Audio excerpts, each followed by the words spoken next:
So we're going to start with hearing from Geneva Ellis, who is a director of St. Christopher's Fellowship, which is a charity creating brighter futures for children and young people in care. And Geneva is a 2012 Churchill Fellow who used her fellowship to learn from children's residential care in Norway, Germany, and Sweden, and has over the last 10 years has been able to use her fellowship learning to develop new models of care in her work. So, inspiring stuff indeed. Over to you, Geneva. Thank you. As Carol said, I'm going to be discussing practice change in this section. Within this, I will be talking about child sexual exploitation, and this is obviously a difficult area to discuss. And if you'll find this too hard, you might want to pause my section and come back to the meeting in 15 minutes. So I undertook my fellowship a whole 10 years ago, as Carol said. At that time, I had been a home manager and I'd started working to develop new services at the charity that I was working at. The fellowship really helped to open doors initially when I was undertaking the fellowship, meaning I could approach strangers and ask them to share their time and expertise. And people were quite amenable and generous to welcome me to their services, to meet their colleagues, to meet young people. But also having undertaken the fellowship, as opposed to just learning from practice under my own steam, having the name of the fellowship behind me has really helped and supported me when I came back to this country and I wanted to share my learning and develop practice. Myself and a colleague had both secured fellowships, and we came back and we had so many ideas and thoughts and a much wider understanding. And the fellowship gave us that kind of authority and kind of interested people that meant that we were able to present our ideas initially to our senior leadership team, then to our trustees, and even to the Department for Education. And then we had the opportunity to work with wider colleagues and with young people to work up some of our ideas. So after my fellowship, one of the areas that was concerning me and my colleagues at St. Christopher's was the experience of young people who had experienced severe child sexual exploitation in the community. And young people experienced really horrific abuse, many over extended periods of time, from multiple adults.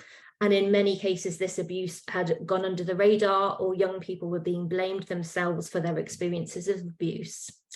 It was seen as being their fault that they knew their abusers, that they continued to meet them, that in some cases they used drug and alcohol. And there were, by some agencies and professionals, seen to have kind of brought this on themselves and somehow be different or less important to other children who were deemed worthy of protection. And when this abuse was recognised, to keep young people safe, they were often placed either in secure children's homes, so in effect children's prisons, or placed in isolated children's homes across the country, far from their communities and their families. So this felt really punitive and kind of fed into that narrative that many young people felt themselves that they were the one to blame. In many cases, their perpetrators were often able to continue with their lives unchanged and continue their abuse in the community with the next young person. And obviously this wasn't right. Young people also told us that these placements to secure and to remote homes might keep them safe in the moment, but they weren't always able to equip young people with the skills to be safe once they were back in their communities. So I had visited services as part of my fellowship that could be described as semi-secure homes, so where for periods of time young people were in secure provision, but there were frequent times during the week when they were not restricted. So that meant that they could do things like attend mainstream school, they could take part in activities, they could work potentially or spend time with their families.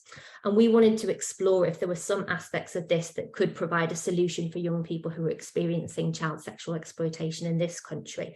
So a solution where they could continue to live in their communities, have that heightened safety when they needed it, but also that freedom and normality as much as possible alongside that. And importantly, that ability to develop their skills to keep safe in the community. So as an example, we had a young person who was deemed to be safe for much of the week. So she could go to school, she could see her friends, she could enjoy a normal teenage experience. But her risk really escalated on Friday nights. So her pattern was after school, she would go straight to see her friends. This might often lead to going to the park and hanging out over the course of the night, potentially drinking alcohol. And at this point, she was very vulnerable to adult perpetrators. And she'd often return after a weekend of being missing, having been abused by many men, being distressed, traumatized, exhausted, drained. And we wanted to be able to do what good parents would do. You just stop your child going out on a Friday after school. But the regulations as they were interpreted was that children's home staff, they could stop a child leaving the home or restrict their movement if there was an immediate risk there. So if you could see a child about to get into a car with an adult perpetrator, you could physically intervene if necessary, but not necessarily earlier in that part of the chain. So we wanted to develop a semi-secure model. Our regulator of residential homes was really clear that was illegal and would not be permitted.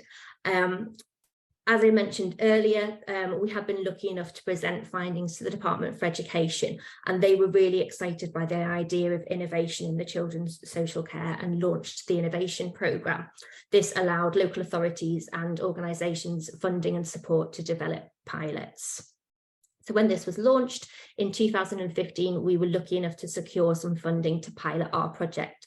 So this was a residential home within the community to support girls who'd experienced child sexual exploitation and other community risks to be safe and to thrive. And young people named these homes Safe Steps. So we worked with 2 London consortia, so 2 groups of local authorities, and opened 2 pilot homes. In those early days, we were quite fixated on the security aspect, the locks and the restrictions that were going to happen. And it was really important. We knew that we really needed to keep young people safe. They were really high risk young people. But on the other hand, we also needed to not be too onerous and not over restrict young people's freedom, because that would also be really harmful to young people as well as being illegal. So it felt like a really delicate balance to get that right. And also that the person who would be in the firing line if it was challenged would be the home manager, not us people in the background coming up with ideas. And that didn't feel right either. So we worked really closely with our local authority partners to agree how we could all together share the risk and join together to have the best safeguards that we could and practices, and be able to review and finesse things as we learned. It did feel really legally delicate, and we knew that a lot of time and money had already been invested when we didn't even know if the homes would be allowed to be opened, if Ofsted would register them. In the first weeks after the homes had been registered and were opened, some of our partner authorities, although they'd worked with us throughout the planning, became very nervous. They were unsure about making those first placements because they knew if they applied for the child to be insecure, they would know that they were physically safe. So even with all that kind of working together, it was still quite nerve-wracking in those early first weeks of quite a lot of teething problems. As it transpired in practice, the homes were far less about the locks and securities. And if you visit the home today, it feels like a warm, cozy family home, not like a secure prison or a semi-secure home. I think what's special about the homes now is the focus on child sexual exploitation. So we've got very experienced, trained staff, and they're really able to have these conversations openly, talking about healthy relationships, about bodies, about sex. And we've discovered that professionals often saw these girls as experts in sex, when in fact, perhaps because they'd missed quite a chunk of education, or because people already had that expectation that they were experts, they were actually quite a lot behind their peers in terms of their knowledge. So there was a lot early on around supporting young people on that learning about healthy bodies and healthy relationships. The most crucial part of the homes is the relationships between the caregivers and the young people. So our practice, which was also learned from our fellowship, was about social pedagogy, which is where relationships are at really the heart of what you're doing. So this is about building genuine, trusting relationships where young people know that they're cared for and they're safe.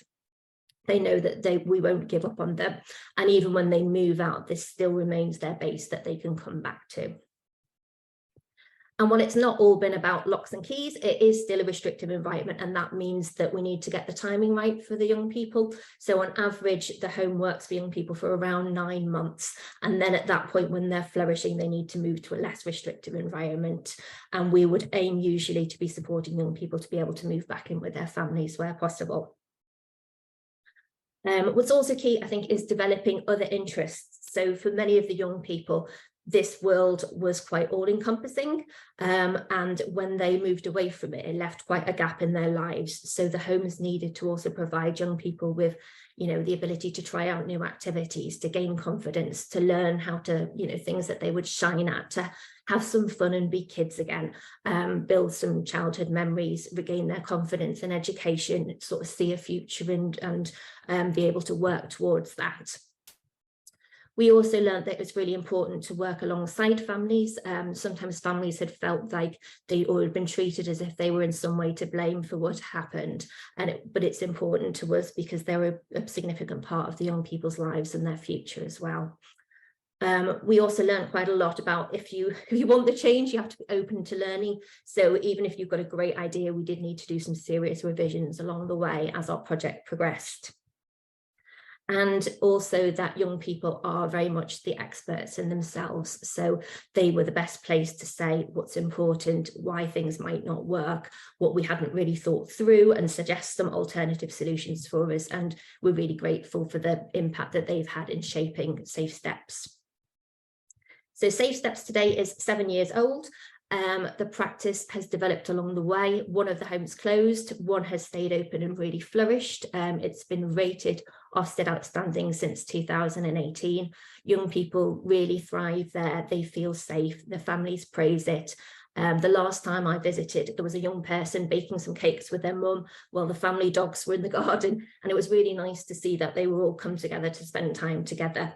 But I think the best accolade that we've got is that young people do return to the home. So they see the carers as people who care for them, not staff who are paid to care. And they come back when things are tough and they need a bit of guidance. And they come back when things are good and they want someone to celebrate with.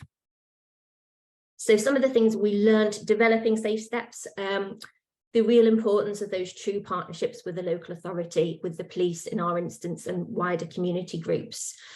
So they were very involved in the early planning together, in that kind of sharing of the risks and also the successes, and being aware that this is our joint project together. It's been a continued effort to work at retaining those relationships. It's not always easy. You do need to have some of those contingencies for if key decision makers in it move on to other roles. We did need to carry on thinking about the need to challenge professionals. Even years into this, girls were still in some instances being treated as if they were bringing this on themselves. So it's really important for us to be advocates for them. We also needed to keep remembering that this was a genuine pilot and that we were learning and developing along the way. So, for example, I sort of said at the beginning that it seemed the wrong thing to be doing to placing young people in secure. But what we've learned was that actually, for some young people, this Safe Steps was a great solution and the right place for them, but it wasn't for all young people. And there were some young people who were really entrenched in this who did need that secure option as well. So my overall learning, I would say, was it may well take time to develop your ideas and garner that support from other people and get things to come to fruition. I completed my fellowship back in 2012. We opened our Safe Steps home in 2015. It did have that real, true learning pilot phase for the first few years when we were quite rapidly learning and adapting practice. It's not been quick or easy, but I always felt that the message from the Churchill Fellowship was an understanding that the benefits of the fellowship might be more long-term. So there wasn't the pressure to come and deliver what you've learned within the first year. You do have that time to develop things. And really benefited from working with other people. So Safe Steps isn't a home that I created. It was created by colleagues and our wider partners, by young people, and by the original services that I visited in my fellowship. And definitely working together has made it richer and made sure things actually got done. Because it can take a long time and it involves lots of people, I think you have to be really tenacious. Those key players and drivers on the projects might move on. Other things in the world might come along and derail things. So you have to keep going even when it gets tough. And my final point would be that the Churchill Fellowship can continue to support you after you've undertaken your fellowship, so they can help you to reach those key change makers, to disseminate your ideas, and to also have those partnerships with other fellows with similar passions. So my overarching message would be the fellowship isn't always easy, but it definitely is life-changing. And I think that I felt that personally and professionally, and it can support you to really lead that change in an area that you're passionate about. And if you're thinking about a fellowship, I would definitely encourage you to take those first steps and apply. Thank you.